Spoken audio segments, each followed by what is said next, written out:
सहकारी तत्वावर सुरू झालेला पश्चिम महाराष्ट्रातला पहिला कारखाना म्हणजे छत्रपती सहकारी साखर कारखाना, जो इंदापूर तालुक्यामध्ये आहे आणि अजित पवारांचा हा कारखाना म्हणून ओळख आहे. या कारखान्याची निवडणूक जी आहे ती तब्बल 5 वर्षांनी लागू झालेली आहे. निवडणूक प्रक्रिया सुरू झालेली आहे आणि ही निवडणूक बिनविरोध करण्यासाठी उपमुख्यमंत्री अजितदादा यांनी पुढाकार घेतलेला आहे. त्यासाठी छत्रपती सहकारी साखर कारखान्याचे माजी अध्यक्ष आणि साखर संघाचे माजी चेअरमन पृथ्वीराज जाचक यांच्याशी त्यांनी मनोमिलन केलेलं आहे. एक पाऊल पुढे टाकत अजित पवारांनी हे बेरजेत राजकारण जुळवण्याचा प्रयत्न केलेला आहे. मात्र छत्रपती सहकारी साखर कारखान्याची निवडणूक जी आहे ती 5 वर्षापूर्वीच होणं अपेक्षित होतं. मात्र वेगवेगळ्या कारणांनी ही निवडणूक जी आहे ती पुढे ढकलत आली. या कारखान्याच्या संचालक मंडळामध्ये जे काम करतात त्या संचालकांना 5 वर्ष मुदतवाढ मिळालेली होती आणि ही मुदतवाढ मिळण्यामागचं मुख्य कारण म्हणजेच पृथ्वीराज जाचक होते. कारण पृथ्वीराज जाचक यांनी 5 वर्षांपूर्वी निवडणूक जाहीर झाल्यानंतर कारखान्याच्या कार्यक्षेत्रात असलेल्या बिगर ऊस घालणाऱ्या 3 वर्षापासून जे सभासद कारखान्याला ऊस देत नाहीत, अशा सभासदांना निवडणुकीत मतदानाचा अधिकार देण्यात येऊ नये यासाठी साखर संघ असेल किंवा न्यायालयात असेल दाद मागितली होती, याचिका दाखल केलेली होती आणि त्यामुळं त्याच्यावर आक्षेप घेत किंवा हरकती घेत हे कारखान्याचं 5 वर्ष संचालक मंडळाला मुदतवाढ मिळाली होती. मात्र आता निवडणूक जाहीर झालेली आहे. राज्याचे उपमुख्यमंत्री अजित पवार यांनी या संदर्भात एक पाऊल पुढे टाकत छत्रपती कारखान्याचे पृथ्वीराज जाचक जे आहेत त्यांच्याशी संगनमत केलेलं आहे. निवडणूक बिनविरोध करण्यासाठी एक पुढाकार घेतलेला होता. त्यापूर्वी घटनाक्रम सांगतो. 3 एप्रिलला उपमुख्यमंत्री अजित पवार हे कारखान्याच्या निवडणुकी संदर्भात सत्तेचा गैरवापर करत आहेत आणि निवडणुकीत लावण्याचं षडयंत्र करत आहेत, असा आरोप जो आहे तो पृथ्वीराज जाचक यांनी पत्रकार परिषद घेऊन केलेला होता. त्यानंतर 4 एप्रिलला निवडणूक जाहीर झालेली होती. दुसऱ्याच दिवशी निवडणूक जाहीर झालेली होती आणि 6 एप्रिलला अजित पवार खरं तर निवडणूक प्रक्रिया सुरू झाल्यानंतर पृथ्वीराज जाचक यांनी एक सर्वपक्षीय बैठक बोलावली होती आणि या बैठकीच्या माध्यमातून ते सर्व सभासदांना आवाहन करणार होते की आपल्याला राष्ट्रवादी काँग्रेसच्या विरोधात पॅनल करायचं आहे आणि निवडणूक लढायची आहे. मात्र घडलं असं की अजित पवारच त्या बैठकीला उपस्थित राहिले.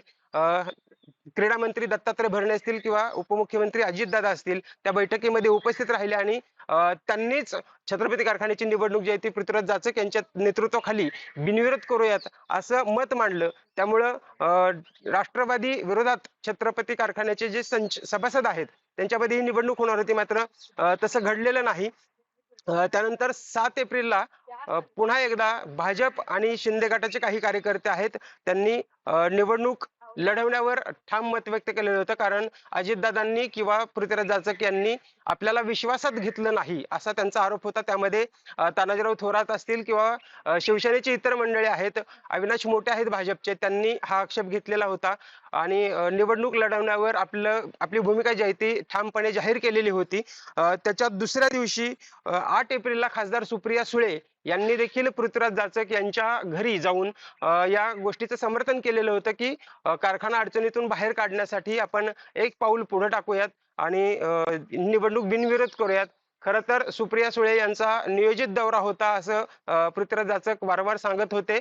कारण अजितदादांनी एकदा निवडणूक जाहीर करण्याची भूमिका बिनविरोध करण्याची भूमिका घेतल्यानंतर पुन्हा सुप्रिया सुळे यांनी पृथ्वीराज जाचक यांच्या घरी जाऊन भेट घेतल्यामुळं राजकीय तर्कवितर्कांना उधाण आलेलं होतं. मात्र त्यावर स्पष्टीकरण देताना पृथ्वीराज जाचक यांनी सांगितलेलं आहे की ही जी भेट आहे ती पूर्वनियोजित होती.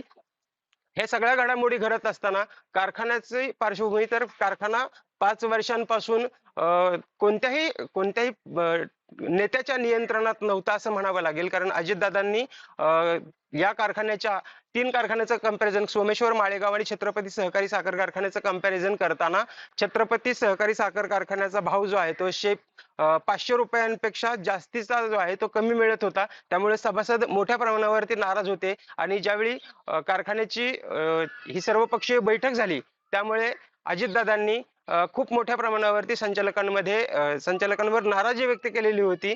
संचालकांनी अगदी गलथानपणा केला अशा शब्दात अजितदादांनी आपली नाराजी व्यक्त केलेली होती. जवळपास या कारभारामुळे शेकडो कोटी रुपयांचं कर्ज जे आहे ते कारखान्यावर आहे आणि पुन्हा एकदा कारखाना बाहेर काढण्यासाठी या कर्जाच्या खाईतून बाहेर काढण्यासाठी पुन्हा एकदा पृथ्वीराज जाचक यांच्याकडे आपण सूत्र देणार आहोत असं अजितदादांनी स्पष्टपणे सांगितलेलं होतं.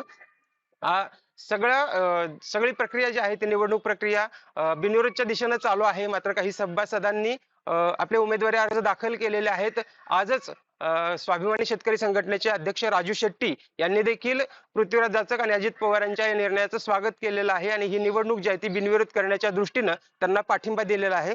खरं तर आपल्याला बघावं लागेल की ज्या कारखाना जो आहे जो अजित पवार यांच्या राजकीय कारकिर्दीचा पायाभरणी ज्या कारखान्यातून झाली, ज्या कारखान्यातून अजित पवारांचं संचालक म्हणून नियुक्ती झाली आणि त्यानंतर राजकीय प्रवास सुरू झाला, त्या कारखान्याची निवडणूक बिनविरोध करण्यासाठी आता अजितदादांनी पुढाकार घेतलेला आहे.